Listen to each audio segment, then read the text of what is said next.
Naggisa po ako ng pork belly, guys. Ganito po ang hiwa po. Ginisa ko po siya sa sibuyas at bawang, tapos nilagyan ng oyster sauce and paminta. Ihahalo po natin yung lotus root.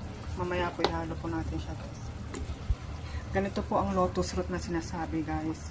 Inaalis yung balat niyan and then hinihiwa. So ganito na ang ano niya. Hinati ko siya sa kalahati. Supposed to be buo na bilog yan, pero ganyan sana bilog. Pero hinati ko.